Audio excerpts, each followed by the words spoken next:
محمدی city centre فتح گڑھ agency road well پورہ سیالکوٹ۔ رابطہ محمد علی 030061337113، محمد عثمان 030061711415۔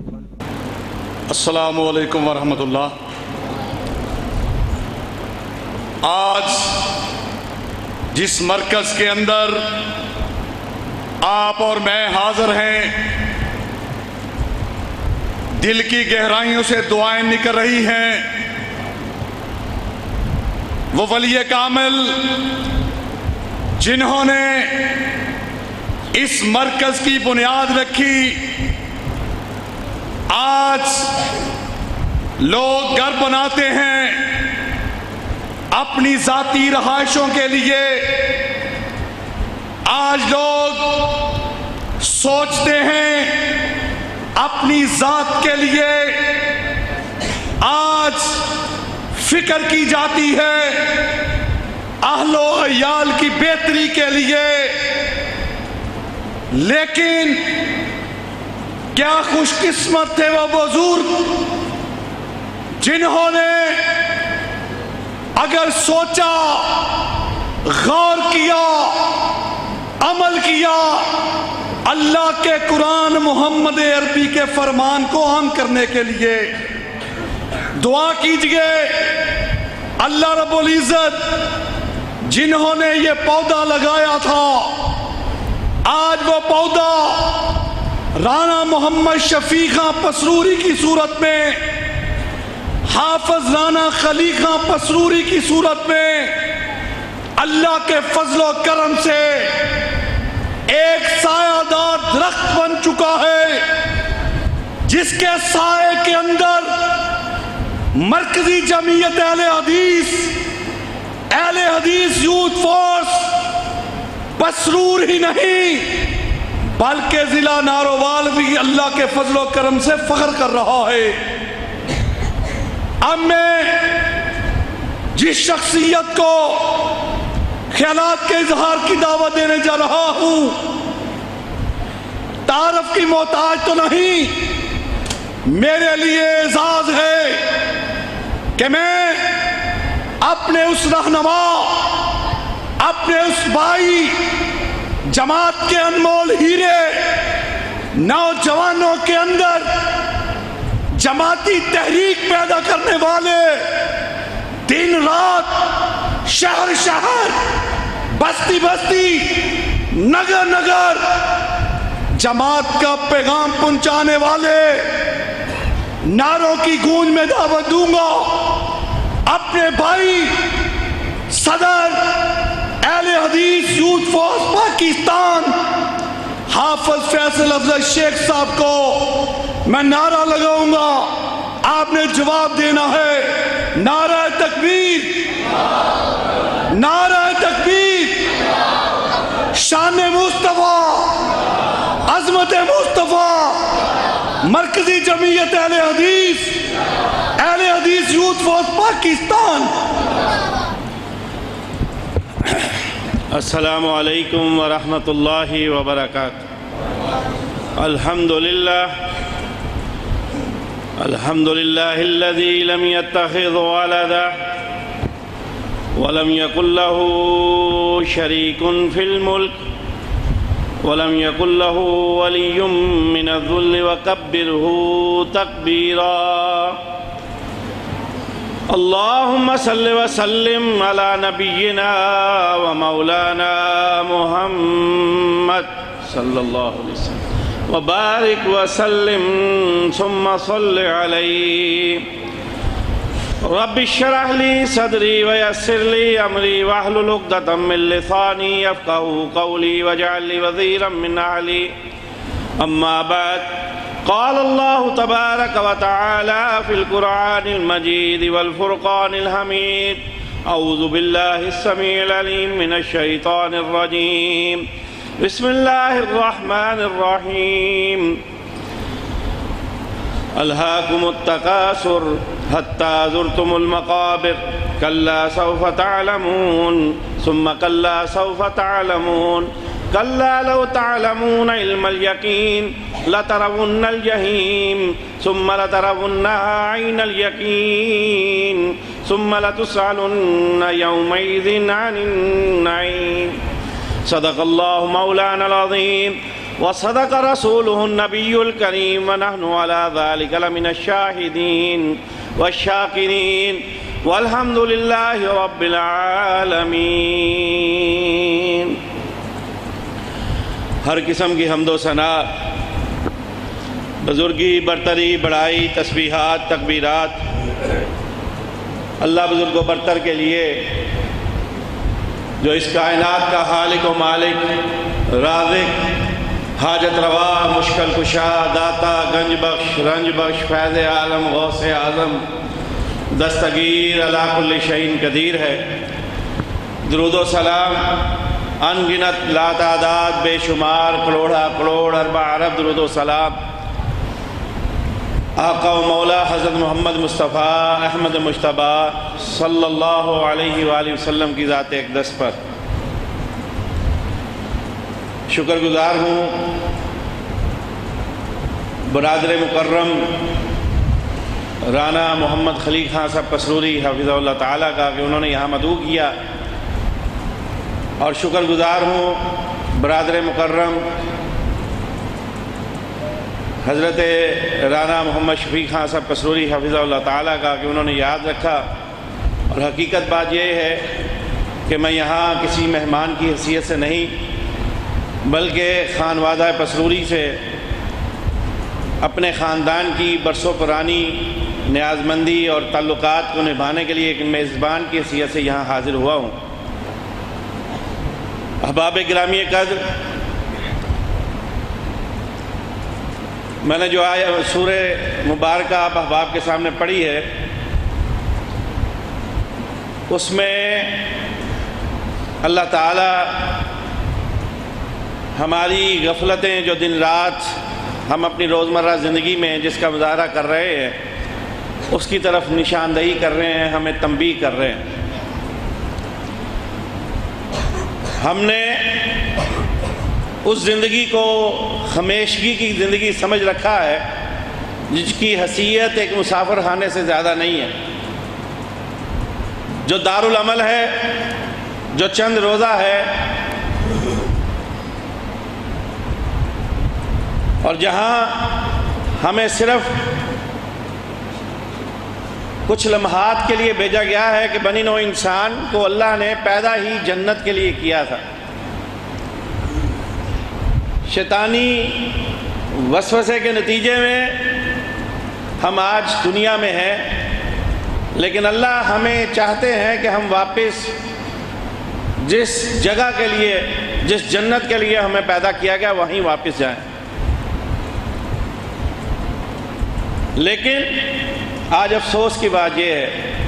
کہ ہم اپنے مقصد تخلیق کو بھلا کر، ہمیں جس وجہ سے پیدا کیا گیا، جس وجہ سے دنیا میں بھیجا گیا، اس کو فراموش کر کے اس دنیا کی زندگی کو ہمیشہ ہمیش کی زندگی سمجھ کر اس میں ایسے جی لگائے بیٹھے ہیں، بہلائے بیٹھے ہیں کہ شاید یہاں سے کبھی روانہ نہیں ہونا۔ وَمَا خَلَقْتُ الْجِنَّ وَالْإِنسَ إِلَّا لِيَعْبُدُونَ۔ اللہ رب العزت ارشاد فرما رہے ہیں کہ تمہاری تخلیق کا مقصد ہی فقط یہ تھا کہ اپنے رب کی بندگی کرو۔ اور یہ یاد رکھو، کل من علیہا فان ویبقا وجہ ربک ذی الجلال والاکرام، کہ بقا صرف اللہ وحدہ لا شریک کو حاصل ہے اور باقی سب کو اس دار فانی سے کوچ کرنا ہے۔ اور اب یہاں جو چند لمحات ہمارے ہیں اس کے لیے ہم نے کیا کرنا ہے؟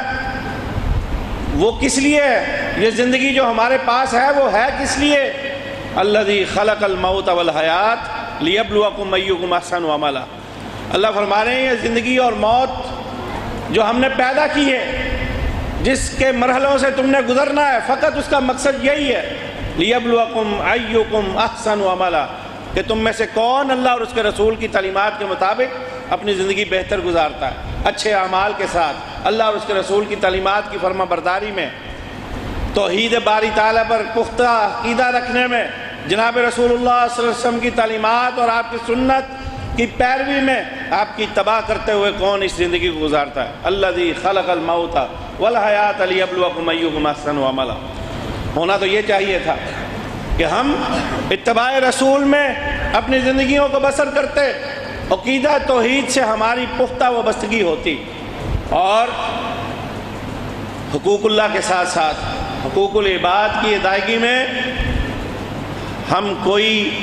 سستی اور غفلت کا مظاہرہ نہ کرتے۔ لیکن آج ہماری حالت جو ہو چکی ہے اس کی بہترین عکاسی اللہ تعالیٰ ان الفاظ میں فرما رہے ہیں، الہاکم التکاثر، تمہیں کثرت کی ہوس نے غفلت میں مبتلا کر رکھا ہے،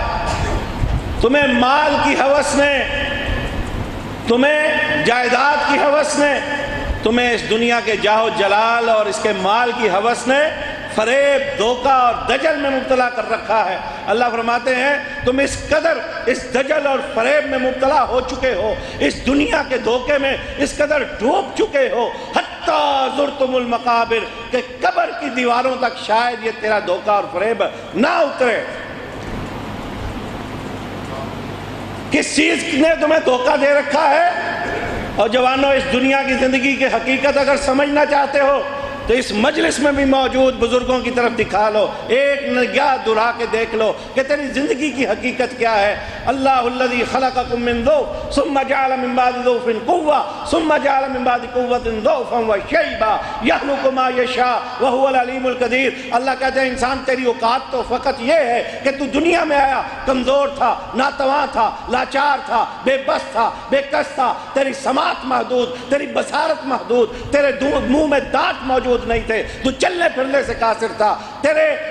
اہل و عیال، تیرے بڑے، تیرے سرپرست تیرے جملہ حوائج ضروریہ کے معاملات پورا کرتے تھے، حتیٰ کہ یہ زبان جس پر آج اتنی چتر چتر کرتا ہے، اس زبان سے ہر ایک کو تو جو ہے للکارتا ہے، یہ زبان تیری اس قدر کمزور تھی کہ جو آج اس زبان کے بل پر تو ساری دنیا کو آگے لگائے پھرتا ہے، اس زبان میں تو اتنی سخت نہیں تھی کہ اپنی ماں کو اپنی کسی ضرورت سے آگاہ کر سکتا۔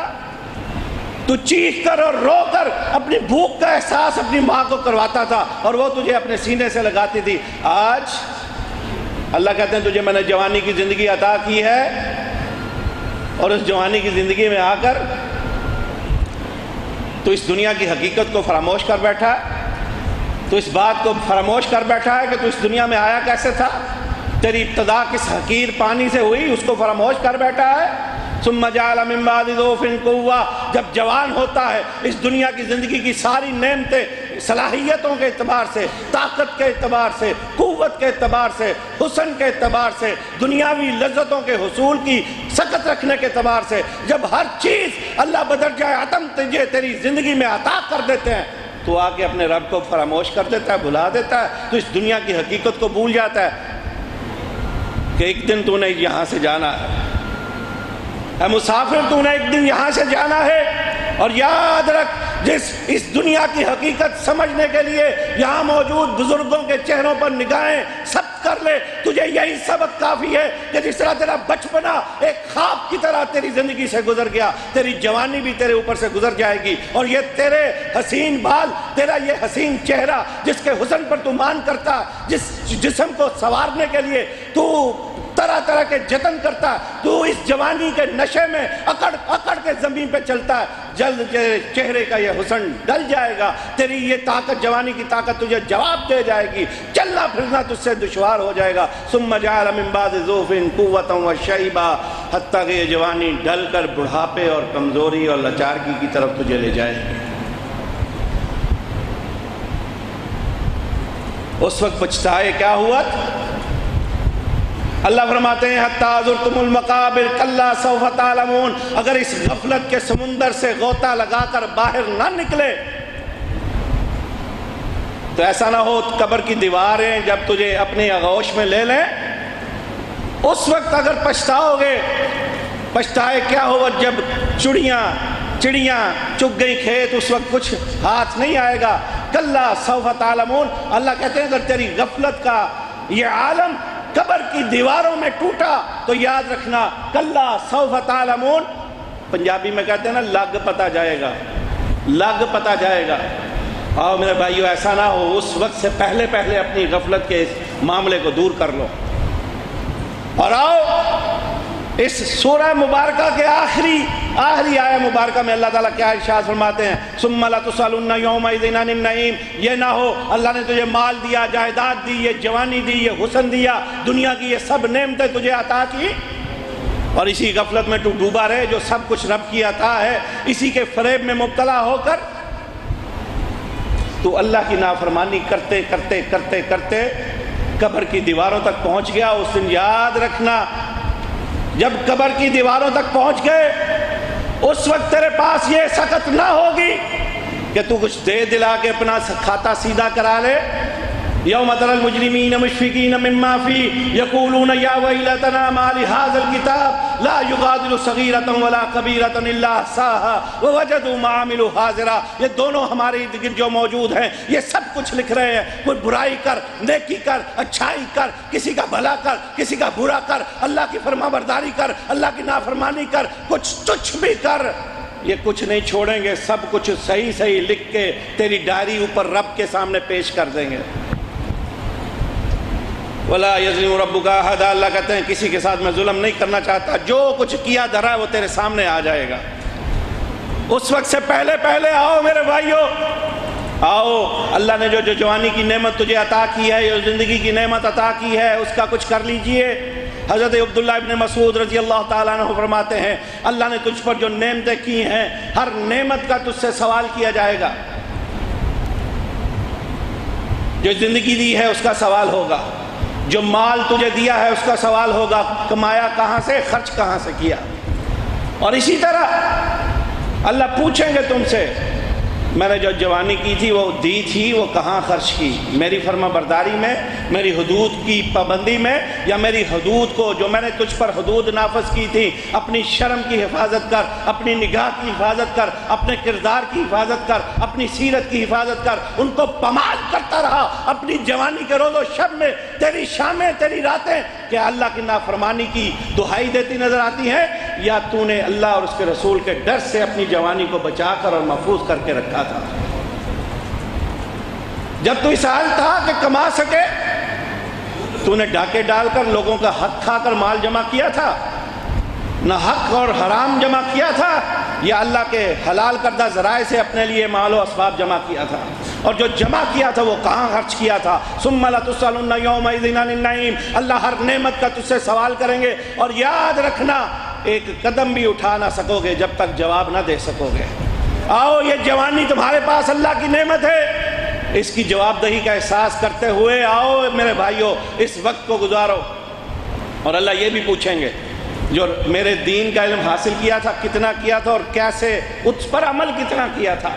اس کا بھی تمہیں جواب دینا ہوگا۔ اور یاد رکھو میرے بھائیو، اس دنیا کے فریب میں مبتلا مت ہو، یہ دنیا دجل ہے، فریب ہے، دھوکہ ہے، وہ دھوکہ جوانی کی صورت میں ہو، وہ دھوکہ اس دنیا کے جھوٹے جاؤ جلال کی صورت میں ہو یا مال کی صورت میں ہو، ہر ایک سمت سے، ہر ایک انداز سے یہ جوانی، یہ مال، یہ جاہ و جلال، یہ جھوٹے سب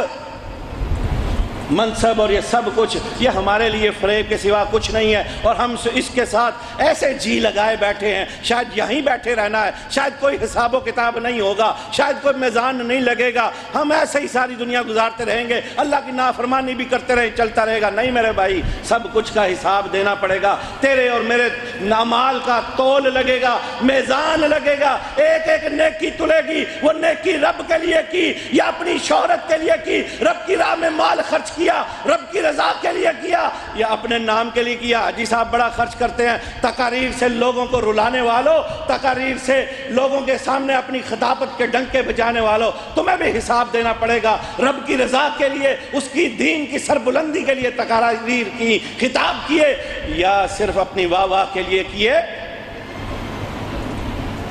نیکیوں کا بھی میزان لگے گا۔ قرآن پڑھنے والوں، تم سے بھی حساب ہوگا، قرات کر کے، تلاوت کر کے رب کو راضی کرنا چاہتے تھے یا لوگوں سے واہ واہ کی داد سمیٹنا چاہتے تھے۔ آؤ، ایک ایک بات کا حساب ہوگا، ہر نیکی تلے گی، صرف حجم نہیں دیکھا جائے گا کہ یہ میرا آنے والا بندہ کتنی نیکیاں لے کے آیا، کتنی گٹھلیاں لے کے آیا، کتنا حجم لے کے آیا، کتنا انبار لے کے آیا، بلکہ تلے گے بھی انما الاعمال بالنیات کہ نیت کس کے ساتھ اس نے یہ نیکی کی تھی. میزان تولے جائیں گے. فَأَمَّا مَنْ ثَقُلَتْ مَوَازِينُهُ فَهُوَ فِي عِيشَةٍ رَاضِيَةٍ. اور لوگوں جس کا تول نیکیوں میں پلڑا، جس کا بھاری ہو گیا، اللہ کہتے ہیں اس کی زندگی بھی جو ہے بڑی بے مثال ہوگی. من چاہی زندگی اللہ اس کو عطا کر دیں گے. آؤ نوجوانوں، میری اس ساری گفتگو کا خلاصہ فقط یہ ہے، یہ دنیا دجل ہے، فریب ہے، دھوکہ ہے، 4 دن کی چاندنی ہے. آؤ ہمیشہ ہمیش کی زندگی کی تیاری کر لو. وہ جنت جس جنت میں جوانی نہیں ڈلے گی. آج دنیا کی دنیا میں اگر تم جوان ہو، یہ جوانی ڈل جائے گی. میں تجھے اس جنت کی ہمیش کی والی جوانی کی طرف تجھے تیری رغبت دلانا چاہتا ہوں، تجھے تیری توجہ دلانا چاہتا ہوں. اس جنت کے اگر مہمان بن جاؤ گے، اس جنت میں جو جوانی ملے گی اللہ کبھی اس کو ڈلنے نہیں دیں گے. اور آؤ اس ہمیشگی کی جوانی کے حصول کے امیدواروں، آؤ آج اپنی جوانیوں کو بچا کے رکھو کہ کل جب روز محشر میدان بپا ہوگا، سوا نیزے پہ سورج آ چکا ہوگا، سب پسینے سے شرابور ہو چکے ہوں گے، اس وقت اللہ اس جوان کو بھی اپنے عرش کا سایہ نصیب کریں گے جو اپنی جوانیوں کو رب کے دین کے نام وقف کر چکا ہوگا. جسے رب کی خشیت اور اس کے خوف نے کبھی اس کی حدود کو پامال کرنے پر مجبور نہیں کیا ہوگا، جس نے اپنی جوانی بچا کر اللہ اور اس کے رسول کی تعلیمات کے مطابق خرچ کی ہوگی. آؤ میرے بھائیو، اہل حدیث یوتھ فورس پاکستان کا یہی پیغام ہے. آؤ اس دنیا کے فریب سے نکل کر آؤ حقیقی زندگی کی طرف اپنی توجہ مبذول کرو، اپنی زندگیوں کو بچاؤ. اللہ اور اس کے رسول کی آواز پہ لبیک کہتے ہوئے اپنے آپ کو تعلیمات اللہ اور اس کے رسول کی تعلیمات کے سانچے میں ڈالو. آؤ اگر چاہتے ہو اس دنیا میں بھی کامیابی چاہتے ہو، آخرت بھی کامیابی چاہتے ہو، تو فقط یہی وہ رستہ ہے کہ تیری دنیا بھی کامیاب و کامران ہو جائے گی، تیری آخرت بھی کامیاب و کامران ہو جائے گی. اور آؤ اسی دعوت کے لیے خیبر سے کراچی تک، کوئٹہ سے کشمیر تک، مرکزی جمعیت اہل حدیث پاکستان کے امیر جناب مولا امیر ابراہیم میر سیالکوٹی کے جانشین ہمارے امیر محترم جناب علامہ پروفیسر ساجد میر حفظہ اللہ تعالی متعن اللہ بطول حیاتی، ان کی سرکردگی، ان کی امارت، ان کی رہنمائی، ان کی حوصلہ افزائی میں ہم پورے پاکستان میں اللہ کے فضل و احسان سے کسی لالچ، کسی منصب کی چاہ، کسی لالچ کے بغیر، کسی عہدے کے حصول کے بغیر فقط اتنی تمنا ہے، آؤ جوانوں، آؤ جب زندگی رب کی، یہ امانت رب کی، یہ سب کچھ رب کا دیا ہوا، تو آؤ اس دنیا کی زندگی کے جو چند روز ہیں اسے بھی اللہ کے دین کے لیے اور اللہ کی مرضی کے مطابق خرچ کیجیے. آؤ اس منصب کے، اس مقصد کے حصول کے لیے نوجوانوں، جتنے نوجوان ہیں میرے بھائی، اہل حدیث یوتھ فورس کے پلیٹ فارم پر اپنے آپ کو متحد کیجئے. کوئی اہل حدیث نوجوان ایسا نہ رہے اس پوری تحصیل میں کہ جو اس مرکز لال مسجد کے سائے تلے اہل حدیث یوتھ فورس کا حصہ نہ بنے اور ہماری ان کوششوں کے میں شریک نہ ہو. آؤ میرے بھائیو، ایسا نہ ہو کل حتیٰ زرتم المقابر، تیری یہ جوانی جب ڈل جائے اور تو قبر کی دیواروں پر پہنچ کے اس وقت پچھتائے کہ کاش میں اپنی جوانی کے دنوں میں کچھ اللہ کے دین کے لیے فکر کر لیتا، کوئی عمل کر لیتا، کوئی اللہ کی راہ میں خرچ کر لیتا. جیسے اللہ تعالیٰ قرآن پاک میں فرماتے ہیں وَانفِقُوا مِمَّا رَزَقْنَاكُم مِّن قَبْلِ أَن يَأْتِيَ أَحَدَكُمُ الْمَوْتُ فَيَقُولَ رَبِّي لَوْلَا أَخَّرْتَنِي إِلَىٰ أَجَلٍ قَرِيبٍ فَأَصَّدَّقَ وَأَكُن مِّنَ الصَّالِحِينَ. اللہ کہتے ہیں اگر کچھ کرنا اپنی آخرت کے لیے موت سے پہلے کر لو. جب موت آ جائے گی رجسٹر بند ہو جائیں گے، سب کچھ ختم کر دیا جائے گا، پھر ادھر کوئی رشوت نہیں چلے گی. تیرا نامہ اعمال تیرے لیے یا جہنم کا کھاتا بن جائے گا یا جنت کا وسیلہ بن جائے گا، یا تیری اولاد، مال، تیرے اہل و عیال جو تیرے پیچھے ہیں وہ اگر تیرے لیے کوئی صدقہ جاریہ بھیج دیں تو علیحدہ بات ہے. لیکن یاد رکھنا اس وقت تو خواہش کرے گا کاش یہ اتنی جلدی موت نہ آتی اور میں اس سے پہلے کچھ خرچ کر لیتا. یاد رکھنا حتیٰ زرتم المقابر، جب قبر میں چلے جاؤ گے یہ پچھتانے کا فائدہ نہیں ہوگا. آج وقت ہے پچھتا لو، آج وقت ہے اللہ کے دین کی طرف لوٹ آؤ، آج وقت ہے اللہ کے دین کے لیے وقت خرچ کرو. دین کی فکر کرو گے اللہ تیری فکر کرے گا، دین کی دعوت دو گے اللہ تیرے رزق کا اہتمام کرے گا، اللہ کے دین کے لیے کام کرو گے اللہ تیرے رستے آسان کرے گا، اللہ اور اس کے رسول کی عظمت کا جھنڈا لہراؤ گے، توحید کا پرچم بلند کرو گے، نبی علیہ الصلوۃ والسلام کی حرمت، آپ کی ختم نبوت کی چوکٹ کی چوکیداری کرو گے. گے اللہ تیرے لیے رستے آسان کرے گا، تجھ پر اللہ عزتوں کے تجھ پر تمغے نچھاور کرے گا۔ آؤ میرے بھائیو، دنیا میں کامیابی دین کے ساتھ ہے، آخرت کی کامیابی بھی دین کے ساتھ ہے۔ اللہ ہمیں سوچنے، سمجھنے اور عمل کی توفیق عطا فرمائے۔ وآخر دعوانا الحمدللہ رب العالمین۔